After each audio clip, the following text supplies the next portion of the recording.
Sobat Finansialku dimanapun kita berada. Ketemu lagi sama Minku. Tahu nggak sih, di Indonesia ini terdapat 270 juta jiwa masyarakat Indonesia. Dan 83% dari 270 juta jiwa masyarakat Indonesia merupakan umat muslim. ini menjadikan negara Indonesia sebagai negara dengan umat muslim terbanyak di dunia loh. Wow, ada fakta menarik lainnya. Seharusnya kalau semua umat muslim dapat sadar akan instrumen-instrumen keuangan syariah, harusnya kita semua ini bisa menjadi penggerak perekonomian dunia loh. Nah, karena potensi ini, pemerintah Indonesia akhirnya pun membuat instrumen-instrumen keuangan syariah lainnya, mulai dari perbankan syariah, asuransi syariah, dan lain sebagainya. Namun sayangnya ternyata masyarakat Indonesia masih kurang literasi tentang instrumen-instrumen keuangan syariah. Karena kita bisa lihat dari data yang ada, terlihat bahwa pada tahun 2020, salah satu instrumen keuangan syariah, pangsa pasarnya baru 6,1%. Wah, sayang sekali ya. Maka dari itu, kali ini Minku mau berbagi literasi tentang keuangan syariah. Dan Minku nggak sendirian. Kali ini Minku ditemenin sama Mas Juan selaku CFP dari Finansialku. Assalamualaikum Mas Juan. Waalaikumsalam warahmatullahi wabarakatuh. Alhamdulillah baik. Gimana sih, Il? Baik? Wah, alhamdulillah baik juga nih Mas. Tadi kita udah tahu ya Mas ya, kalau ternyata masyarakat Indonesia masih kurang literasi tentang keuangan syariah. Sebelum kita masuk ke keuangan syariah, aku mau nanya dulu nih Mas, kenapa sih kita perlu yang namanya investasi? Memang betul, kita itu sebagai umat muslim pun juga diperbolehkan untuk berinvestasi. Nah, pada dasarnya manusia itu hidup di masa sekarang dan masa depan, di mana semua ini penuh ketidakpastian. Bahkan kita tuh nggak pernah tahu nih apa yang akan terjadi besok, betul nggak sih? Atau bahkan mungkin yang akan terjadi 1 jam kemudian. Nah, semua ini sebenarnya memang sudah ditakdirkan oleh Allah Subhanahu Wa Taala. Namun Allah Subhanahu Wa Taala itu tidak serta-merta membiarkan hambanya hanya pasrah terhadap takdir yang sudah ditetapkan. Kalau kita melihat dari salah satu ayat di Al-Quran adalah surat Ar-Rod ayat 11 yang artinya bagi manusia ada malaikat-malaikat yang selalu mengikuti bergiliran di muka dan di belakangnya. Mereka menjaga atas perintah Allah. Sesungguhnya Allah tidak merubah keadaan suatu kaum sehingga mereka merubah keadaan yang ada pada diri mereka sendiri. Nah, saya kutip sampai situ dulu. Dalam ditafsir Quran tersebut, pada hakikatnya Allah Subhanahu Wa Taala itu telah menentukan nasib setiap manusia. Namun, nasib tersebut tuh bisa berubah dengan usaha dari manusia itu tersendiri. Apa sih hubungannya dengan investasi? Hubungan dengan investasi itu adalah bagaimana kita mempersiapkan nasib kita di masa depan, yaitu adalah berhubungan dengan keuangan, dan ini adalah salah satu ikhtiar dari manusia untuk merubah nasib di kedepan harinya, supaya nanti waktu pada saat di kemudian hari, segala sesuatu investasi atau keuangan yang dibutuhkan itu sudah tersedia. Lalu kenapa kita harus investasinya tuh di instrumen investasi syariah nih Mas? Nah, intinya adalah gini, sebagai umat muslim, seluruh aktivitas keseharian kita itu telah diatur di Al-Quran dan juga di hadis. Tidak hanya aturan tentang ibadah saja, namun juga aturan dalam bersosialisasi, berdagang, termasuk dalam investasi. Secara umum, aturan ini dibagi terhadap 2 aturan fikih. Yang pertama adalah fikih ibadah, dan yang kedua adalah fikih muamalah. Apa sih itu? Dalam fikih ibadah, pada prinsipnya adalah semua hal itu dilarang, kecuali ada dalil yang memperbolehkan. Jadi, di dalam beribadah, umat muslim itu tidak boleh tuh yang namanya berinovasi. Tidak boleh yang namanya menambah-nambahkan atau mengurang-ngurangi. Karena semuanya dilarang kecuali ada dalil yang memperbolehkan. Sedangkan kalau untuk fikih muamalah atau fikih bersosialisasi, berhubungan dengan sesama manusia, itu aturannya berbeda atau kebalikan dari fikih ibadah tadi, yaitu adalah semua halnya itu boleh, kecuali ada dalil yang melarang. Untuk masalah investasi ini, itu termasuk ke dalam fikih muamalah. Jadi, investasi diperbolehkan atau hukumnya mubah.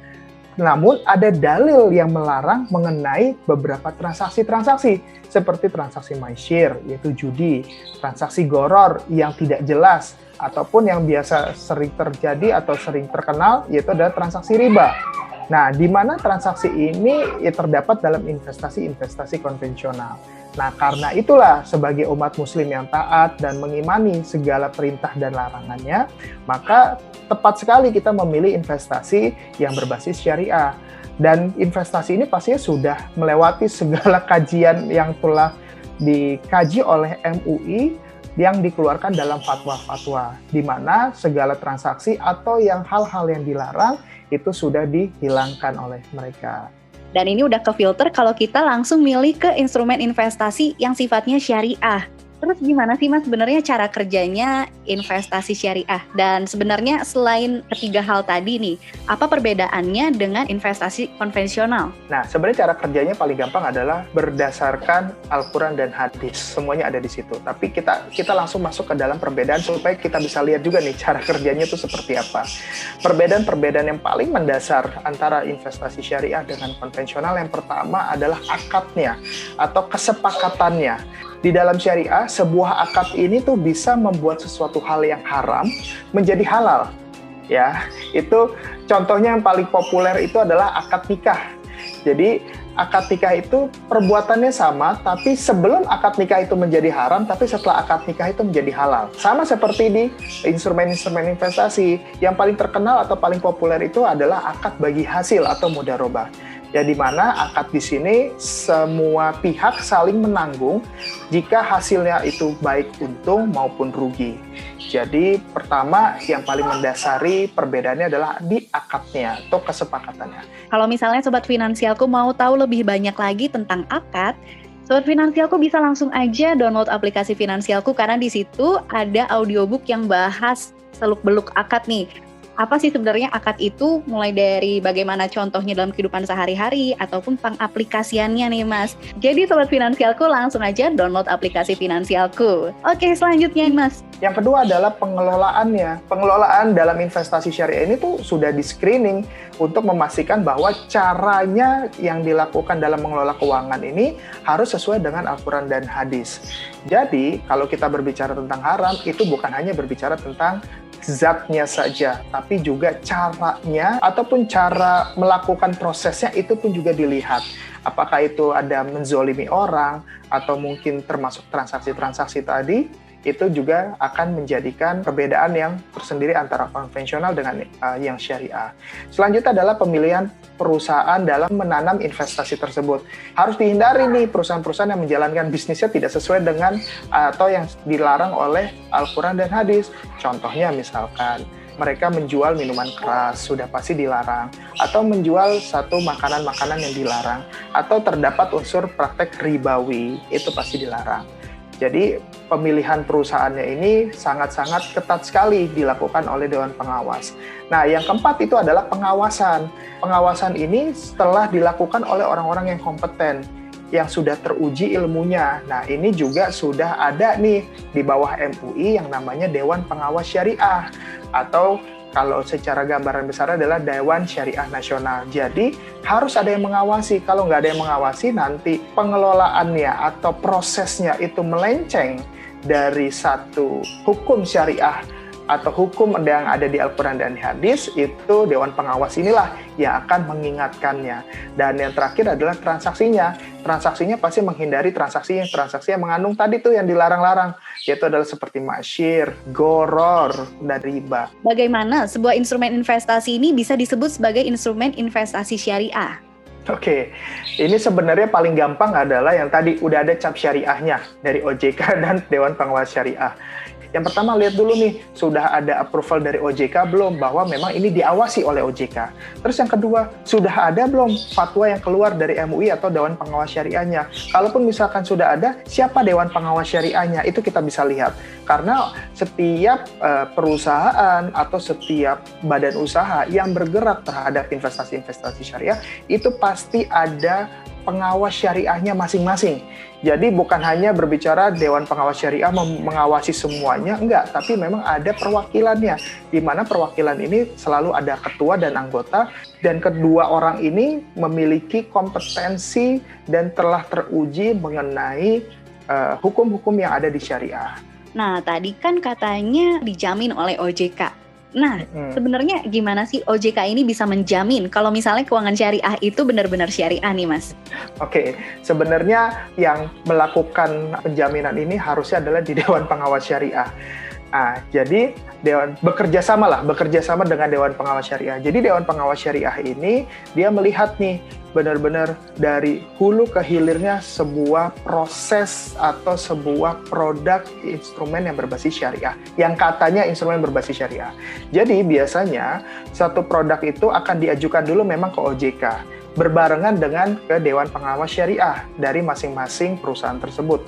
Dari situlah mereka mereview, melihat prosesnya, bahkan sampai bagaimana operationnya melakukan prosesnya tersebut. Sistemnya seperti apa, semuanya itu dilakukan sebagaimana. Jadi benar-benar produk tersebut akan digodok, bahkan kalau untuk satu produk aja, tidak sebentar untuk bisa dapat approval OJK sudah dapat, belum tentu dapat approval dari Dewan Pengawas Syariah. Nah, fungsinya Dewan Pengawas Syariah ini pun juga selain dia mengawasi, dia juga sebagai konsultan dari perusahaan-perusahaan tersebut dalam mengeluarkan satu produk. Dewan Pengawas Syariah ini pun juga tidak hanya sebagai mengawasi saja, tapi juga bisa menjadi konsultan dari sebuah perusahaan dalam mengeluarkan satu produk. Jadi pada saat itu, tiap produk-produk tersebut itu pasti sudah dijamin karena sudah melewati beberapa tahap yang sudah diuji dan sudah dikonsultasikan juga kepada Dewan Pengawas Syariah. Apa aja sih sebenarnya produk-produk investasi yang berbasis syariah?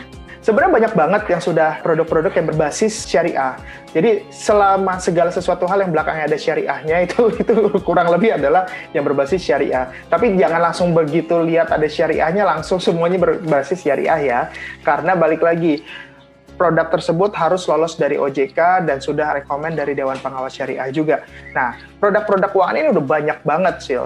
Ada dari deposito syariah, tabungan pun juga syariah, ya kan? Tabungan syariah pun juga sekarang dengan adanya Bank Syariah Indonesia, ini juga salah satu sebagai bukti bahwa memang pemerintah sangat fokus terhadap perekonomian syariah di Indonesia. Selanjutnya ada yang namanya obligasi syariah yang biasa terkenal dengan yang namanya sukuk, ya kan? Selanjutnya juga ada reksadana, bahkan saham pun juga saham sudah syariah.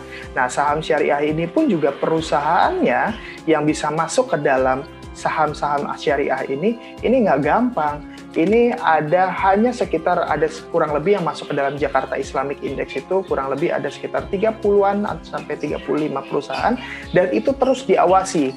Jika perusahaan tersebut melanggar ketentuan-ketentuan syariah, itu sudah pasti akan dikeluarkan. Jadi udah banyak banget sekarang, tinggal browsing aja, tinggal datang aja ke perbankan, ke banyak perusahaan-perusahaan yang menawarkan investasi-investasi, itu mereka juga sudah concern tuh terhadap yang namanya produk-produk syariah. Wah, udah banyak banget berarti ya Mas ya? Udah banyak banget. Bisa ditemukan di mana aja. Wah, bisa ditemukan di mana aja? Berarti di bank atau di mana aja tuh Mas? Maksudnya di mana aja tuh? Pastinya kita ini memiliki tabungan. Dan tabungan ini pasti berhubungan dengan yang namanya perbankan. Nah, perbankan ini pun juga kebanyakan sudah menjual produk-produk yang berbasis syariah. Entah dia depositonya, tabungannya, bahkan sampai dengan reksadananya juga sudah bisa ditemukan. Sekarang juga sudah banyak nih perusahaan-perusahaan fintech yang telah menawarkan produk-produk syariah. Banyak banget kok sekarang, dari reksadana, saham, itu juga bisa yang berbasis syariah hanya melalui yang namanya online. Wow, udah bisa ditemukan online juga ya Mas ya? Betul. Wah Mas, aku jadi ada pertanyaan nih Mas. Kalau misalnya nih saham-saham blue chip nih, itu tuh ada nggak sih Mas yang berbasis syariah? Ya, pokoknya intinya adalah saham-saham blue chip ini kan saham-saham yang bisa dibilang perusahaan-perusahaan yang besar lah ya, yang paling gampang kita ngomongnya gitu. Nah, di dalam syariah itu ada nggak sih? Ada. Jadi mereka pun juga melihat potensi market masyarakat Indonesia ini mayoritas adalah umat muslim. Jadi mereka berbondong-bondong untuk menyajikan atau memperlihatkan bahwa prosesnya ini benar-benar tidak ada mengandung unsur-unsur yang dilarang oleh syariah. Nah, jadi sebenarnya sudah banyak banget kok perusahaan-perusahaan yang memang melirik dan masuk ke dalam saham list yang memang sudah diawasi oleh Dewan Pengawas Syariah. Nah, listnya apa aja? Nah, itu bisa lihat aja langsung ke websitenya IDX, jadi bisa dilihat di situ, ada yang namanya Jakarta Islamic Index, salah satunya. Nah, di dalam Jakarta Islamic Index itu sudah ada list tuh, list-list siapa perusahaan-perusahaan blue chip mana aja yang sudah termasuk dan sudah lolos dari uji kesyariahannya. Nah, sama ini nih Mas, terakhir nih banyak pertanyaan juga yang masuk ke komen-komen YouTube-nya Finansialku. Banyak yang nanya, kalau misalnya investasi peer-to-peer lending nih Mas, apakah itu sebenarnya aman atau mengandung riba? Oke, balik lagi. Kalau kita berbicara segala sesuatu instrumen investasi atau instrumen keuangan, kita lihat dulu akadnya. Karena segala sesuatu hal, P2P lending, saham, atau apapun itu bisa menjadi haram kalau memang akadnya tidak sesuai dengan syar'i. Tapi bisa menjadi halal kalau memang ada akadnya. Jadi sekarang ini udah banyak banget kok perusahaan-perusahaan fintech yang memang sudah diawasi oleh OJK dan sudah lolos nih tentang kesyariahannya dengan menjual atau menawarkan produk P2P lending. Yang jelas kamu harus lihat dulu nih akadnya seperti apa. Apakah memang mengandung riba, ataukah mengandung maisir, ataupun juga mengandung gharar. Nah, ketiga ini aja dulu deh sebelum kita melihat beberapa banyak lagi. Tapi begitu sudah ada izin dari OJK dan juga sudah ada Dewan Pengawas Syariahnya, itu bisa banget kamu lihat bahwa investasi P2P lending ini sudah aman untuk kamu berinvestasi secara syariah. Oke, balik lagi berarti ke hindari 3 hal tadi ya, masyir, gharar, dan juga riba. Betul.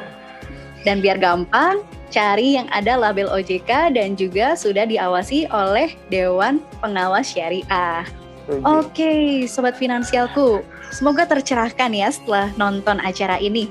Nah, kalau misalnya masih bingung nih soal investasi syariah atau gimana sih caranya mengatur keuangan berbasis syariah, bisa langsung aja hubungin Mas Juan di mana Mas? Kamu bisa download aja aplikasi Finansialku dan juga kamu bisa upgrade tuh aplikasinya ke aplikasi yang premium. Nah, di situ kamu bisa diskusi dengan saya, kamu juga bisa berkonsultasi dengan saya. Yang penting adalah kamu download dulu aplikasinya dan pastikan itu bermanfaat buat kamu.